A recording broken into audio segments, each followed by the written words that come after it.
I'm Catherine McKinnell. I'm the chair of the Petitions Committee. I'm an MP in Newcastle. And I just wanted to say congratulations on your petition, because clearly it's been very successful. And thank you for taking the time today as well to talk to us at the Petitions Committee, because we're having our hearing from ministers and from experts in this field. So it's really, really helpful to talk to you as the lead petitioner and someone that takes a particular interest in this issue. And I have to say, I take a particular interest in this issue as well, being a Newcastle MP, and our region in the northeast has the highest proportion of pupils eligible for free school meals. So it's an important issue. I absolutely agree. So the power of petitions means that it does enable people to tell their story directly in Parliament rather than always having to go through politicians. So really this is for you to talk to us, and I was hoping that you'd be able to tell us something about why you think this long-term plan to tackle child poverty is an issue that you've dedicated yourself to. For me, it's about I've learned so much about the issue over the last year or so, and the same points keep occurring to me from the families and the children themselves, and I can only go off that and my own experiences on why I think it needs to change. And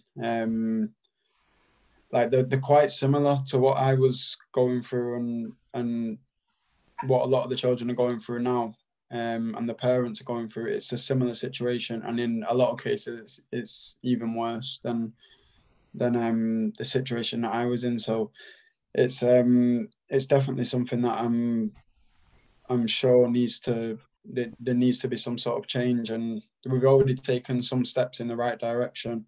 But just because we've done that, it doesn't mean that we're at the finish line, because for me we're still quite a distance from that.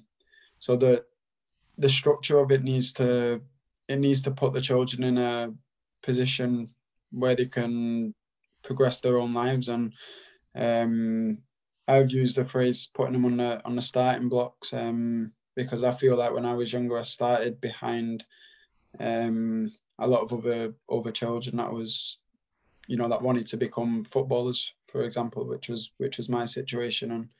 And whatever it is that kids aspire to be when they're older, I believe that whichever area they're from, it shouldn't have an effect on the opportunities. And setting up this structure is the biggest thing that we can do for children at the moment. So I think going forward, and I understand it's not everything's going to change at once, but I'm willing to take the steps in order for it to have the long-term effect that it needs to have. Well, I guess you've got good experience of those incremental steps that train you to get to where you need to be. So what would you like to see in terms of changes to the free school meal? Because I know you've called for a review, a full review of the system, and your petition specifically asks for the government to follow the National Food Strategy recommendations and expand access. And I've seen a study by the Child Poverty Action Group that says that 2 in 5 children living below the poverty line aren't actually even entitled to free school meals, because the threshold is so high at the moment, or low, if you like. What would you like to see change? I've got a few. The main point is that children and the families, they shouldn't be living to deadlines. I think they need assurances that when they fall, they're going to be, they're going to have someone to lean on. They're going to be protected if worse comes to worse. So that the review of the system, it needs to put them things in place. Like if the worst thing happens, for example, like coronavirus, where does it leave these families? And it's left them with nothing, basically.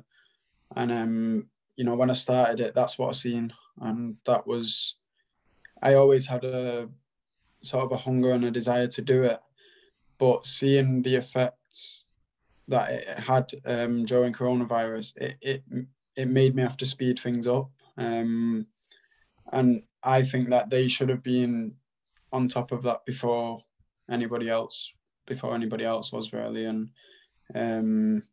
there should have been things in place from whenever they thought the virus was going to be serious enough for people to lose jobs and people's income to go down, schools to be shut, stuff like that. They should have had things in place to assure people that they're not going to hit rock bottom and have no help, because too many people that I've spoke to and the families and the children, they hit that point and they've had to build themselves back up on their own. And for me, that's not fair, because it's no fault of their own that the virus occurred. So using what's happened in the past year as an example, that's where the system needs to be reviewed, because like I said before, they need to be protected from these issues that can occur. So there's a few other, there was the 3 points that we asked for, they give us 2, but what people don't recognize is that this, by not getting that extra point, I think close to 1.8 million children are still not getting the meals that they need, and it's just not so it seems like we've taken steps forward, but in my mind we've got a million miles to go still. And I think once they do review it, they're going to see themselves really, and the more that they have closer contact to the people that they're helping, I think the more likely they are to make change, because I'm not sure whether it's a lack of understanding, or maybe just people not knowing people that have been through the issue, or having enough feedback from the people that have gone through the issue. I don't know what it may be, but it needs to change because people aren't comfortable with speaking out about it, and that's why the system definitely needs to be changed really. And I just want to give, the main thing for me is giving them hope, and assuring them that the government are listening, and they're trying to understand more and more, which for me it was a step that they've not taken before in the past. So I was happy that they was willing to take that step, but now it's about the future now, and that's what needs to be fixed. I mean, you said there that obviously this has been a long-term issue, and really the situation with the pandemic has just highlighted what is wrong with the system in terms of supporting children and families. And I think that's really important point that you make, that it's not just about free school meals, and it's not just about the pandemic. It's about creating a much broader safety net for children and families. What do you think we need to put in place? What specific things would you hope that the government would be looking at that would be able to achieve that? I think we need baselines. So if you make sure that, for example, all children in the UK are guaranteed a meal a day, guaranteed, it'll take a lot of stress off the parents, the children. When you're a child, you don't think about it. So I remember when I was younger, I just used to play out all day, and then I'd go home, and if there was food there, I'd eat it. If there wasn't, I'd go to sleep, and you just get on with your day. But the long-term effect, you're missing out on a lot of vital stuff that they may or may not need in the future, but it's for them to make that decision. So I remember sometimes I used to I used to go fall asleep in the mornings, and was that at home or at school? No, at school when because I think that's one of the things you hear from teachers, is that the children, if they've come without breakfast, they just struggle to concentrate. It's really hard to concentrate at school. When you wake up for school, you know it's going to be a long day already, and then to say for example I wanted to be, I don't know, a lawyer or something, and I needed to get that education, I wouldn't have been able to do it. But like for me, I didn't want to be that. So it's not that school was any less important to me, because I still wanted to do things like get all my GCSEs, be able to get a different job in case football failed and stuff like that. But for other kids that might aspire to be that, it's impossible to learn and to develop in that type of environment. You know, if you're hungry and you can't concentrate, or you've not got the right foods, it's difficult to go to school and learn for 4 or 5 hours. You know, it'll be difficult to do that as a 20-year-old or a 25-year-old. So for children to do it, it's even more difficult. So that's one thing. And we spoke about the review of the free school meal system. There's stuff like the supermarket vouchers. Like a lot of the families can't actually use them because they don't have any devices, you know, like printers or anything like that. So I've mentioned that to Boris before, and he's trying to find a way around it now. Yeah, we mentioned that 1.7 million it is that don't qualify for any help. I think you said that before as well, 2 and 5. And I guess it comes down to the not just when they're in school, because obviously at the moment with the pandemic, there are children at home, and so the situation is much more widespread and exaggerated in a sense by the current situation. But even in normal times, the children can get their meal at school, but then in the holidays and at the weekends even, they might not get the food that they need. Exactly. And so one of the other issues is sort of holiday clubs and things, and I know you've spoken about that in the past. Is that something that you've raised as part of this strategy? Not yet, because I feel that if we nail down these things first, then we can, go into the holidays and stuff like that in a little bit more detail. But for me, we need to get a baseline first. Okay. What a lot of a reoccurrence of a topic from the families is stability. A lot of them don't have stability, and for me, the only way for them to get stability is for the system to sort of benefit them, which it's not done for a long time.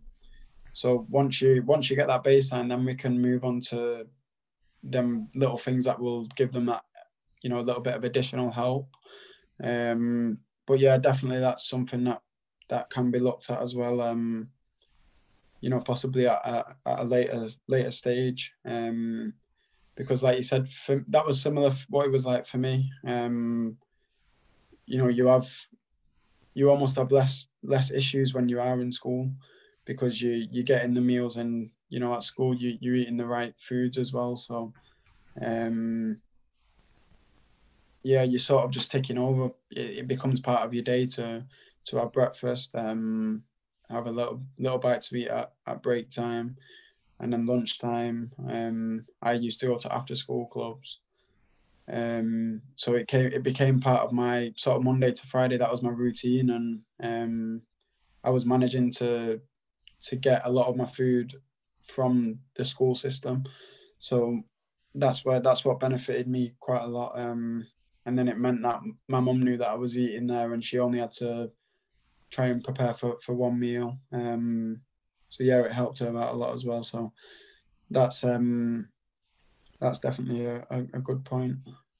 But I guess as well, local teachers in schools here locally have said to me how much they worry about their students during the holidays, and it's partly that they're not getting food or enough food, but also that they're not going on day trips, and they're not really they're not having as enriching a time as they should be, so that they then come back to school and they're behind their peers.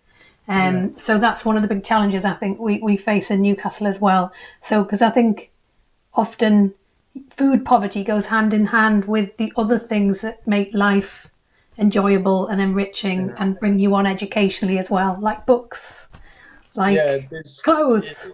it leads on to so many other things, and I've tried to, like, books is a big thing for me because I never read a book until I was about 17 or 18 years old. And what it done for me was allowed me to sort of self-teach. And it's something that I'd never, no one ever put a book in front of my face, basically. And it was never something to do when I was younger.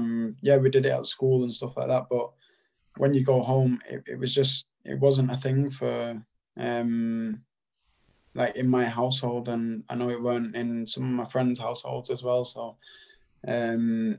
yeah, sort of one thing will end up leading to another, and hopefully I can manage to sort of connect these things together and create an environment where children have the correct resources around them to enable to give them the best opportunity at whatever it is they want them to do. And that's sort of my long-term picture, really. The three things that you've mentioned are the thing for the holidays, the change of the system, and the books. They are three things that I think will give children the power and the knowledge to go on and achieve things that they might not see is possible at the time. I know that a lot of people in where I grew up, they grew up accepting that this was their lives forever. And for me, it's a little bit disheartening to see. And I don't want the next generation of children to think that that's normal, to think like that, because I feel like people in other areas that aren't maybe a little bit more stable at home, and they are having the things that we've discussed about, they think sky's the limit. And for me, all children should have that mindset. And I think our job is to try and allow them to do that as the best way that we can. And all these things that I've got written down here are the only things that I've experienced and what the other families and children are going through now. So the fact that it's so reoccurring is what makes me so sure that things need to change. Because if it was like, I don't know, 500 different reasons why different families are struggling, then it can be, you can find yourself nitpicking a little bit. But the fact that so many families are saying the same things, it raises a red flag to me. And I believe that if sort of the government had the information that I have, and it spoke to the people that I've spoke to from all different areas around the country, they would want to review it and change it themselves. So I just want to give them as much of that knowledge that I have as I can, really. And yeah, we'll take it from there. But definitely the biggest change that we can do right now is the change in the system. And yeah, just seeing how the government want to do it and get it as close to the picture that the families need as we can. Well, I know we can't keep you too long, so I just want to say thank you, because and I know this is something that you're doing very much from the heart, but it really is it is really powerful for someone to use the position that you have and the standing that you have to raise these issues on behalf of the families. And obviously you have all of these petitioners behind you, and we'll take the baton and we'll do what we can within the Petitions Committee and within Parliament, and raising these issues as well. And it's just really, really helpful to get your insights and thoughts on it before we do that. And obviously, no doubt we'll be handing the baton back for you to carry on as well. So thanks so much for your time today, and just thank you for all the work you're doing as well. And I guess we've got to believe this is going to change things. I believe it will. So I just keep that mindset, really, and just always be positive, because I think like throughout this last year, we've had so many setbacks, but because we've took steps in the right direction as well. Nobody speaks about the setbacks, but they're the things that sort of drive me to keep on, doing what I'm doing. And until I just want there to be a fair start at life for children that are in more difficult situations. And to be honest, I don't think it's a huge ask really. I think if they was in the position of some of these children, they would want the same thing. So I think it's just them seeing where the children are coming from and where the families are coming from. And I understand sometimes it's not as easy as that, because like, for example, there's some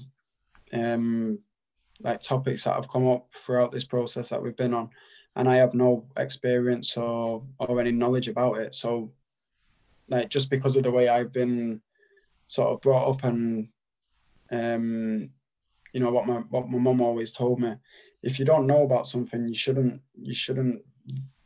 speak on it. And that was where I just got a little bit confused really, when they started speaking out about things that they hadn't took the time to speak to the families and have that understanding and relationship with them. So that was where I think once they started to get the information, that I've just been like the middleman basically, and once they've got the information, they started to make change. But I think they need to see that even if I didn't do that, they should have been doing that anyway. So yeah, that's where hopefully we can get to, where you don't need somebody in between all of it to form like a bridge, because that connection has to be strong. If they're the people that are making the decisions on the future of our country, then they must have a strong relationship and connection with as many people in the country as they can. So I think once that's understood, then more changes will start to happen. I think you're so right, because quite often, we talk about 1.7 million and they're just numbers, they're big numbers, and they don't mean anything sometimes. Whereas real stories, real experiences, real life and real testimony is what changes hearts and minds. And obviously you've brought that very much to the public. So I think that's what changes things. I think statistics and theories and don't often make the impact that they should. So thank you so much, and we'll take it away. And obviously, I'm sure you'll keep an eye on what the Petitions Committee is doing, and we'll take evidence, and we'll get into all the numbers and the theories and all of that. But I think you just keep doing what you're doing, which is bringing the real life stories and how this can really make a difference in real people's lives, which I think is really what has the power to change. Yeah. Okay, no problem. Thanks so much. It's lovely to meet you. Thank you very much. Nice to meet you as well.